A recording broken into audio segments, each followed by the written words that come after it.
Welcome to the Schools of Excellence podcast, where we have conversations about education, leadership, and building a school of excellence. The goal on this show is to bring you clarity, up-level your mindset, and give you practical strategies and inspiration so you can show up with confidence and trust your decision-making.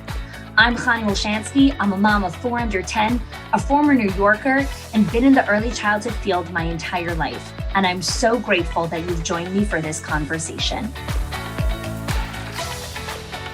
Welcome back to another episode of the Schools of Excellence podcast. Today's a special episode because I'm going to take you behind the scenes to get to know one of our members of our Owners HQ program. Her name is Sheila Smozynski, and you're going to listen to our VP of Operations and Head of Product, Michalina, have this conversation with Sheila. In this conversation, Sheila really shares with us the struggles, the successes, the grief, the milestones, the roller coasters, the joys, all the things that come with being a school leader. Some of the highlights of this conversation is where Sheila talks about before joining our Owners HQ program, she felt that she was alone and on an island. When she started listening to the Schools of Excellence podcast, she started realizing that there is value in joining a community of like-minded leaders. Over her time inside of the Schools of Excellence program, she felt revitalized in her passion for her center and career building in her legacy and her school culture. Since joining our program, she's been able to take 3 vacations a year and walk away and enjoy, knowing that her center directors run each location and make the best decisions that are aligned with company values in her absence. Another one of her highlights is being able to prioritize self-care, like regular massages, mental health care, personal time with her family. She's also been able to reset her priorities and take care of herself in all areas of her life while still excelling and growing her center. I hope you enjoy the conversation that we had with Sheila. All right. So Sheila, tell me a little bit about yourself. Tell me your name, what center you are in, what your role is, and where you're located. All right. So my name is Sheila Smozynski. I actually have 2 childcare centers just north of Madison, Wisconsin. 2 programs. One we consider our preschool program, which is our birth 6 weeks up to 4K. That center is licensed for 78 kids. And then I also have a second center that I own that is what we consider our school age program. So that's anybody who's in 4K and older up through 4th grade. And that facility is licensed for 82 kids. So altogether, over 150 kiddos. And then we also collaborate with our school district running our 4K program, as well as our childcare center. So we also offer 4K to a group of about 80 children during the school year. So amazing. That's amazing. That's us.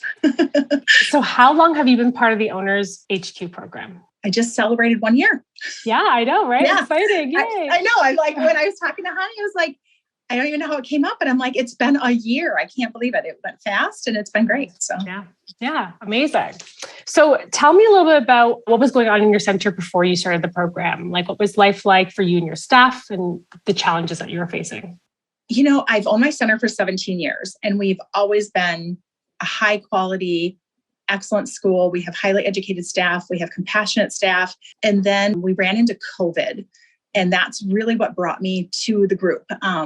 The center was running great. And then when COVID hit, I felt like I was standing in the middle of an ocean all by myself. I didn't know where to go, where to turn. I had support systems through my staff, through my 2 management directors. Our community came together really well, but I still felt like I was just an island. Like I didn't know where to go or where to turn. I felt really lost, super frustrated, kind of wanted to throw in the towel. To be honest, at that point, we were, a year into COVID. It wasn't going away. Staff morale was starting to slip. The restrictions put on us as far as what I felt was inhibiting or prohibiting our quality care. We weren't able to have a lot of the things in the classrooms that I felt were essential to quality care. So I just had to, I was looking for a way to just find a group of people, a place where I could share, a place to share ideas, to gather ideas from. I just felt like there was nobody else experiencing what I was that I could reach out to. And that was really where, when I just literally stumbled across a Facebook post with, I think it was a podcast. And I was like, oh my goodness, what is this? What is this group? And I started listening to the podcasts and I was like, these people get me. This is what I need. I need to have a place that's safe, that has people who value quality, who understand what quality means, who have, my longevity and my team. I was starting to fear that they were going to start throwing in the towel and walking away. Finding not just Hani, but then the connections I made with the staff, with the other people in the group, I was able to say, oh my gosh, it's not just me. I'm not standing here by myself in the middle of an island. And I started to grow a little tribe, I guess, on my island of people who I could help share frustrations, help brainstorm ideas, come to the table with, this is what I'm dealing with. What are you doing about it? And it really helped me feel like I had a support system I needed to keep going, because I was ready to throw in the towel, to be honest, at that point as well. Wow. Wow, it's amazing. Yeah. Was there like a moment where you were like, this is the realization of like, this is a program for me? Or was there hesitations? Like you just were jumping on it? Or did you have any hesitations at first? The only hesitation I had is the cost. Like I was a little taken aback, you know what I mean? Like, but once I realized this was the place for me, like I knew I wanted to be a part of the group. I just knew that this is where I wanted to be. I had tried a couple other programs and different places to go early COVID. And like I said, when I found Hani's group and just started listening to the different stories people were telling, I was like, I need to make this work. I need to figure out how this is going to fit in my budget and how I can be a part of something that's going to make me be better and almost revitalize my passion, because I had kind of lost a little bit of that. So that was really it. Like I had my call with Hani, and it was everything I wanted. Like everything we talked about was like, this is the place for me. This is, I had, like I said, I flirted with a couple other programs and I just didn't feel the connection. Mm-hmm. And so when I met with her and then she threw out the dollar amount, I was a little like, big breath. I said, give me a couple days. And, I just made it work. I had to figure out how to make it work. And then, we talked about my directors. And once again, this is an industry that doesn't always have money to just throw away. We have to be really cognizant of our budgets. So that was kind of a cost that kind of held me back from bringing my directors on. But once again, I got to that point where it was like, they need to grow with me, because if they're not part of the program, they're not going to grow with me.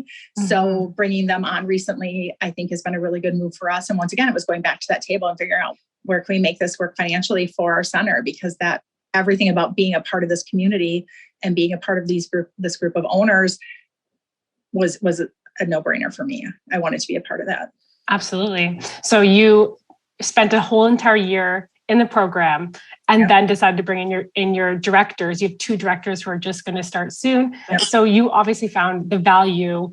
It was totally worth the cost for the value that you were getting in return. Oh, absolutely. There's no doubt about it. The personal growth that I've had, the mindset shifts I've had have made me a better leader. And I wanted to make sure my directors who, once again, they run amazing centers. They do a great job, with staffing, with all the pieces, parent interaction stuff. But there was just like that next step, like that next growth. We've taken all the classes, we've done all the continuing ed. Mm-hmm. This is something different. It's not, it's a different growth. It's not a knowledge growth as far as like, this is how you balance the books or this is how you do CPR. It's a different type of growth for me that really like changed not just who I am as a leader in my center, but also gave me an opportunity to be a better mom, a better wife. I look at things differently as a result of being in the program. So the ripple effect of it has gone into your personal life as well. Correct. It really has. Even just things like I don't take work home with me. And that means not just physically taking work home with me. I don't mentally take work home with me anymore. I've learned to manage my days. I think my biggest takeaway as far as just being able to manage my life better, which is something I really needed because in the middle of COVID, I felt like everything was just spinning out of control, was that whole time management piece, the time blocking. My husband laughs at me because every Sunday I sit down with I'm old school. I have to do paper calendar, but I sit down with my book and there's some things that I keep in my phone on my Google Calendar, just as reminders that'll come up because also I get a little busy with something and I'll forget, I have a meeting or I have a Zoom call, but everything gets planned out and time blocked. I give myself lots and lots of white space because my days involve a lot of justifiable interruptions. I don't want to say, I'm really good at putting my please come back at noon and knock only if the school's on fire and you just called 911 sign on my door. My staff respect that. They know that that's what I call my fire time. That's where I'm working really hard to make sure our center is running at the best it can. But by being able to time block and increase my productivity during the day, I've been able to walk away from my desk at the end of the day and leave everything behind, which I mean, I've been doing this, like I've been in childcare for 30 years and I don't know when my brain has gone home and been able to actually shut off work and be able to focus on the family. And I have adult children. So I wish I kind of would have found you guys a little bit sooner because it would have been a lot better for I mean, my kids had a great childhood, but I look back at when they were younger and the time that my job mentally, even just, sitting at home, not being present for them. So it's fun. My son's in college. He's home for the summer. We call it family dinner a couple times a week. His girlfriend comes over, my daughter comes over, and we sit down and have family time. And it's nice because even as adult children, sometimes you don't get to connect, but to be fully present and hear them and listen to them and be a part of their adult lives is really, really awesome. I mean, it's cool. It's that I can be a part of what's going on with them as adults too. And it's just a whole different ballgame. But, my husband, we go for walks at night. We don't, I'm not sitting with my laptop open. We get to spend more quality time together. We're traveling, like I've been able to say, okay, my center can survive without me. And I'm going to go on vacation. We go on vacation 3 times a year. And I honestly just walk away. I just trust that my 2 directors, between the 2 of them, will make the right decision. And I'm able to literally just take that break that I need to come back and be the person I need to be for my team. So, wow, it's amazing. That's incredible. Yeah. I love and it's that. A lot of it is just, that productivity. If I don't time block, I am literally flailing through my day. Yeah. I'll get to 3, 4 in the afternoon and be like, what did I do today? But if I time block, I walk away feeling so accomplished and so ready to start the next day, knowing that I'm ready to move on to the next tasks. It's a really great tool that I don't know if I would have came across without you guys. So thank you. Yeah, I love that. I actually would love to learn a little bit more about what you've learned in the program, how you've translated that into your center as well, like your staff. How are they learning from you? How has that relationship changed, if at all? Always had a great staff. Yeah. And they've always, interestingly, looked at me as a role model as far as how we operate and how we handle things. I think the big thing was COVID gave me all the control. I've always trusted, like I said, my directors, they make the calls. If it's the wrong call, we'll talk about it later, but we never throw anybody under the bus kind of thing. Yeah. But I think during COVID, because I had to make so many of the decisions that had to happen as far as protocol and just everything, it took away their ability to be able to make decisions. So as we came out of this whole COVID nonsense and rules started kind of backing off and the staff were able to make more decisions, I think that they didn't know how to anymore. They just didn't know parents would come to them with a question. They'd just be like, I'll have to check, And so I think part of it is I've given them back their voice through the program, through listening to the podcast, through listening to the strategic advisories and how other people are handling their centers. I've been able to allow them to grow again and be able to be more confident in their position. I think is probably the biggest growth that's come out of this, because I don't think without the support system I had giving back that control, because I'm kind of a control freak. I think anybody in this position might be, Sure. So, I kind of liked being able to be the one that always called the shots, but, being able to step back and say, I trust you. I believe in you. You have the ability to do this, and giving them back that confidence has really allowed them to start making their decisions and, having ownership in their classroom. I'm not a micromanager. I don't micromanage as a manager. I assume everybody's going to do their job the best they can. Now, I still do classroom observations. We still have one-on-ones, and I think going back to for them, I think the one-on-ones, that was one of the things I grabbed from Schools of Excellence. I would check in with my staff. I'd pop in the morning. We'd have a quick conversation. Oh, how are the kids? What'd you do this weekend? And, I think they felt appreciated that I took interest in their lives, but we started doing one-on-ones and we started making them a habit and making them part of every month. We block out time on the calendar with each of my directors and we meet with everybody one-on-one. And, the first couple took a long time, longer than I thought they would. But the fact that they actually had a listening ear that literally put everything aside and said, tell me what's going on. What do you need from me? I would grab questions off of the list from Schools of Excellence and kind of throw them for a little bit of a loop, because additionally, when you call everybody in the office, they're all thinking, oh crap, what's going on?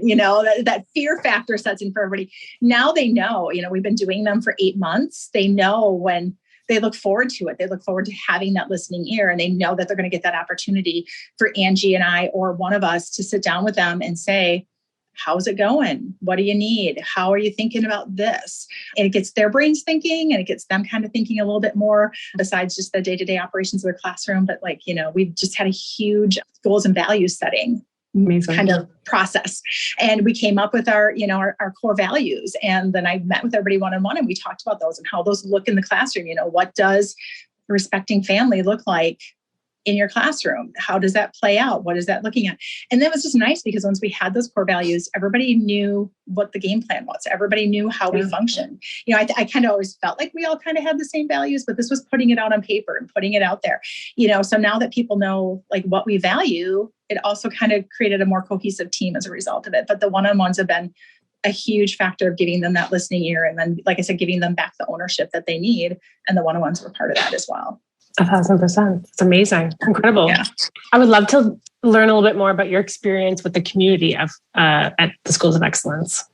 Oh, gosh. I have met so many amazing and wonderful people. We just finished the efficiency challenge, letting go of efficiency. And honestly, I was hesitant to jump on. I just was like, And I got to meet an owner from Israel.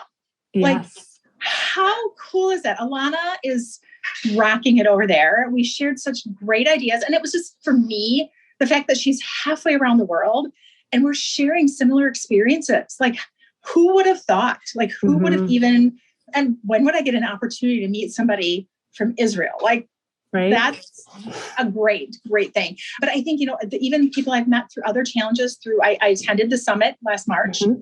So I got to connect face to face with people.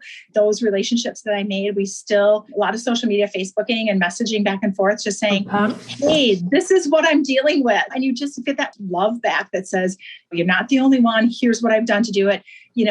I don't have to be the one that comes up with all the solutions. I don't have to be the one that comes up with how are we going to deal with this, because there's this whole group of amazing people who have ideas I've never even thought of, and being able to throw that out safely, which I think for me was a big thing, like kind of a reserved person. I don't like to put myself out there a lot, but knowing that there was safety in the group as well, that it was not someplace where anybody was going to be like, oh my God, I can't believe you had to deal with that. And granted, we do say that sometimes, like, oh my gosh, I can't believe that parent said that. But it's that love back that helps you grow as an individual. I've done hot seats with Sharon, who's made me think quickly about like, oh yeah, that would work, or I'll check back in with you after I try that, so there's accountability as well, which Lord knows, as the owner, accountability can go out the window at any point. You really have nobody holding you accountable but yourself. So having that accountability with the other owners and saying, oh, how did that work out for you, really helps me be better too. Like, I don't just push it off and be like, oh, that's going to the bottom of the to-do list because I don't want to deal with it. So it's been an amazing experience. I am definitely coming back next March. You will see me at the summit. I just feel like it was an interesting experience for me because I wasn't sure what to expect. I came by myself, which if for any reason someone is going and they're contemplating it, go, put yourself outside your comfort level. I mean, it was like the best thing I did. I don't, I like to travel in numbers or safety. There's comfort in that. But I really wanted to do this by myself because we talked about bringing my directors with me to that.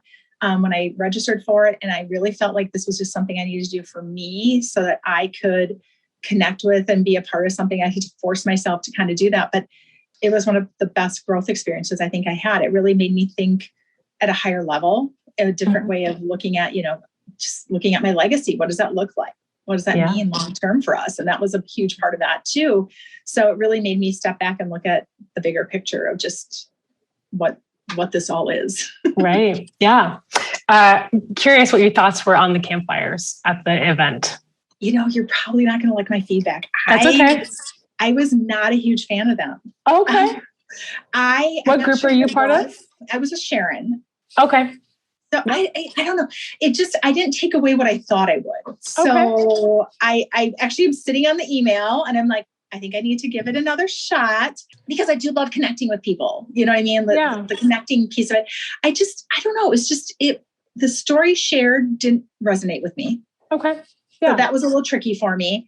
I felt kind of like an odd man out there. I don't know, which was weird because I didn't feel that way overall. And I did talk to Hani about this a little bit when we met after we had our one-on-one afterwards. It was a little, I don't know, like like we were supposed to pair up afterwards. And I just was kind of standing there by myself and I tried to like pair up with people. And it just kind of was like, I mean, I had one person who said, no, I want to be with this person. Like, it was just like really, and I know they didn't mean it to be, but I felt like that high school girl standing there going, what? Right. That's okay. I did end up with, I think his name's Ryan Dauberson, and then another lady. And, you know, I'll be really honest. For me, I'm in a little bit different time in my life than a lot of people that are coming. For me, I'm looking at what's my exit plan? What is that going to look like? Sure. So a lot of the people I was with, you know, we were talking about kind of like, you know, growth and buying more centers and those type of things. So that was it was hard for me.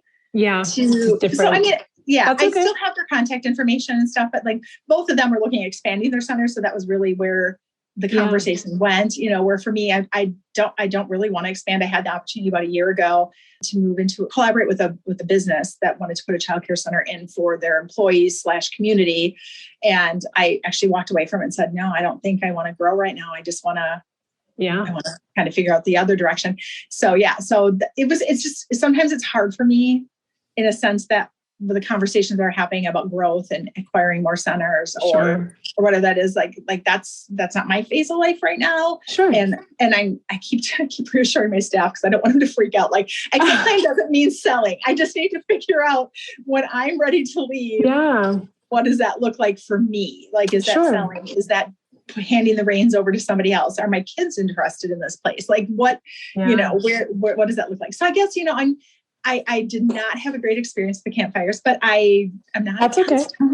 So. No, I think that it's kind of very interesting because for me, it's really good feedback because it does really matter where people are in the season of life, where they are in the season of just, you know, ownership of their centers, because it does change how you guys interact and what you guys are actually connecting on. Right. So, I mean, all, you know, feedback is still good feedback in the end, right? Because I think in the end, like maybe you had a poorer experience just because they were not connecting with you the same way. But if it had been somebody it was, it could have been a completely different scenario, and like Ryan was at my table. And I connected well with Ryan. Like it wasn't like just because they're in a different season of life, I don't, because him and Catherine, I believe, is his wife.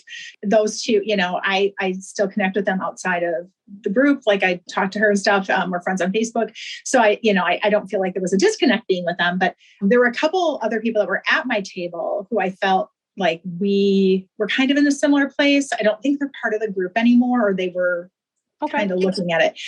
But now one is Diane Sanchez. Okay. Yeah. So I don't think she's part of the group right now. No, not yet. But, you know, her and I connected really well. I've actually run across her in like some of Beth's stuff, Beth Cannon's trainings and stuff. And there was a Sylvia, I can't remember her last name. Valdez. Yes. And like, she's kind of in the same circle of life as I was. She was leaving the conference and she was heading to go look at retirement homes in Florida, you know? So, wow. Yeah. So I did connect with people. I thought it was a great experience to go to the summit, but awesome. That particular, everything else was amazing. I can't say one bad word about anything. I mean, overall, even the campfire, even though it wasn't like the greatest thing for me, I still thought it was a good group. Yeah. You know, I really, the mimes, not the mimes,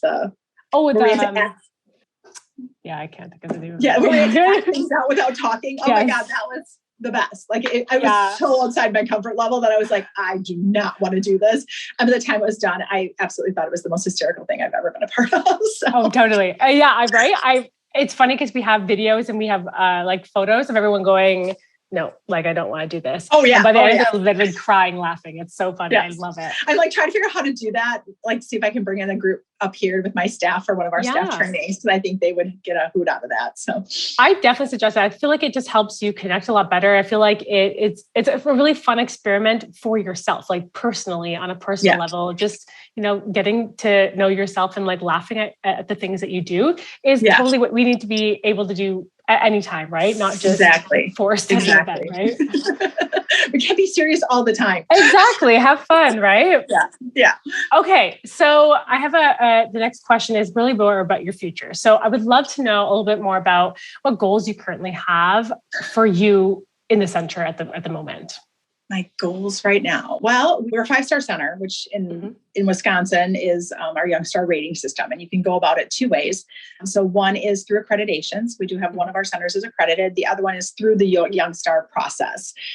So it's a whole binder full of criteria similar to accreditation, but it's done via our state. So both centers are up for renewal this fall. So that's our biggest focus as far as just business operations go, is getting both centers reevaluated and into 5 stars. So there's a lot of mindset work with our staff. We have great longevity with our staff, but we've recently seen some turnover.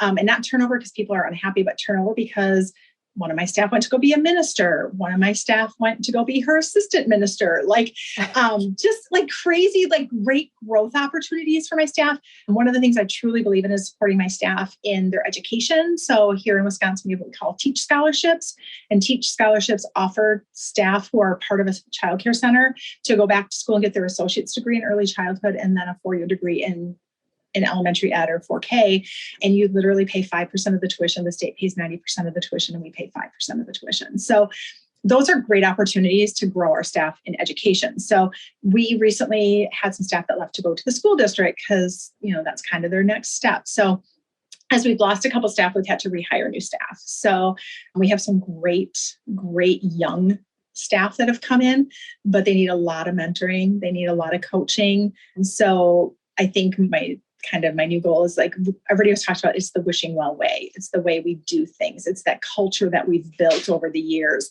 redefining and reacclimating staff to that. Because I think, once again, I hate to bring back COVID, but that kind of dampened our culture here. And so that was part of the reset with our values, is bringing those back in and then hiring people who fit those value systems. So I think it's regrowing our culture here to fit what we really believe in, and making sure that everybody who comes on board is a part of that value system. So that's kind of that.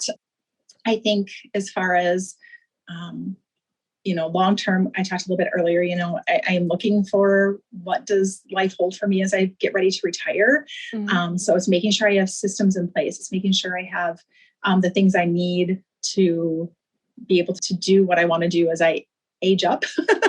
I want to travel. I want to spend time with my husband. I want to do some fun things. I don't want to just die working. So I need to find that balance. And Schools of Excellence has helped me, as I've spoken, find that as far as being able to walk away from my job and be able to focus on family at the end of the day, or to take vacations and do things. But, for me, it's making sure my managers, my 2 directors are leading the way that I would lead. And that's why we brought them into the Circus Schools of Excellence, is so that they share that, so that, when they take over the full reins, I can know that they're doing it the way I want them to. So I don't know. Yeah. No, I love it. Is there any other way that we haven't spoken about that Schools of Excellence has added value to you, your life, or your center? Sure there is. That's okay. If not, no worries. It's been just overall such a huge growth experience for me to kind of nitpick it into those pieces. That's okay. For me, it's given me some freedom I didn't realize I've had before. Being able to, at the drop of a hat, yesterday we had my cousin from Washington State was in town. So in town means northern Wisconsin. It's about 2.5 hour drive for me. And all my aunts and all my cousins, everybody was getting together for the day. And I hemmed and hawed. And I was like, do I go? Do I not go? Do I go? Do I not go? So then I called my sister, who lives an hour south of me, which would be a 3-hour drive for her. I said, let's go together. Come with me. Let's do this. Let's go visit our aunts and see everybody. And she couldn't take the day off. She couldn't do it. She just couldn't leave work. And being a part of Schools of Excellence, I can do that. I can have the systems in place that allow me to say, I can go do this. It's giving me some freedoms in a sense of, I know things are being taken care of. I know that in a weird way, my job isn't the most important thing in my life, thanks to a value reset. Yeah. It's important, but it doesn't always have to take that top priority when other things come up. So I think that for me is probably just that mindset shift of where my priorities are. Just what's my top 3, and work isn't always the one that's at number 1, depending on the day. And that's huge for me. I was a workaholic. I think a lot of people can relate to that, where I was in my center for 60 hours a week. I'd come in every weekend, and I was the repairs and maintenance person, and I took care of everything. And I've come to realize that my time is valuable too, and that family is important, and just mental health's important. I take time every month to go get a massage, sometimes twice a month. I do those things that reset my mind and help me as well, which, I don't know that I would have made time for prior to Schools of Excellence. They really help me set my priorities and think about what's the highest value for me, what's at this point going to be the best thing for me to do in order to be the best owner and manager I can be. So love it. That's amazing. Okay. So last question.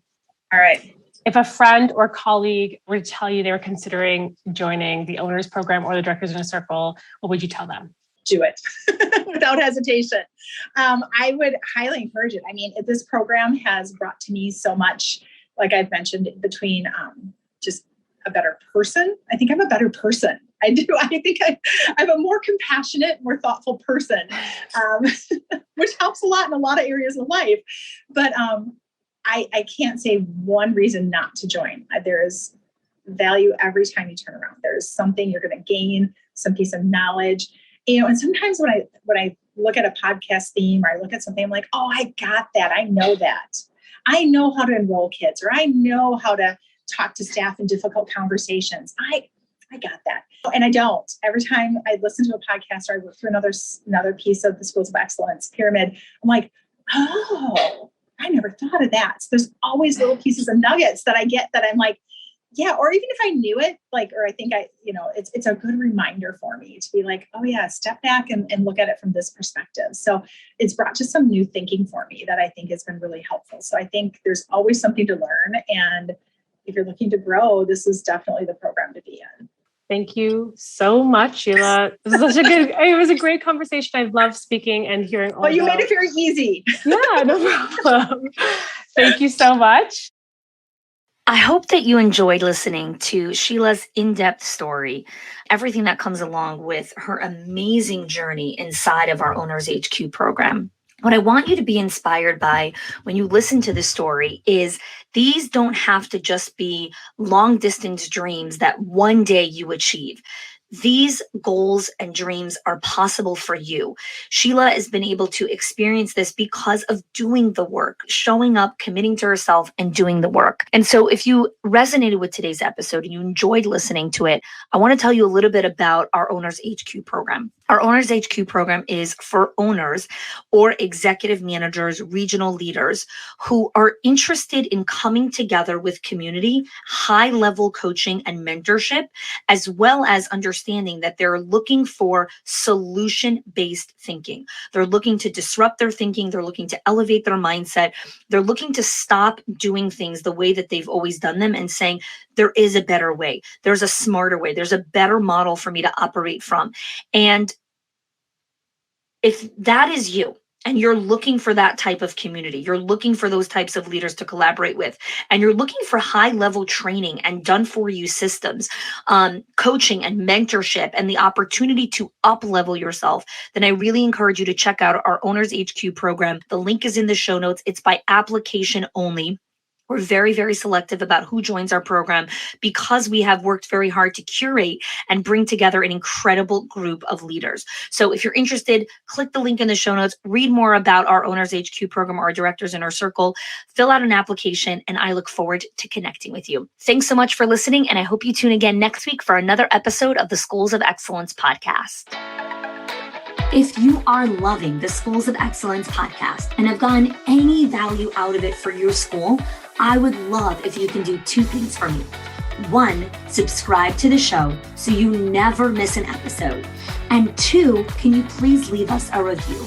Reviews help other school leaders know that this is the place to learn how to build a school of excellence.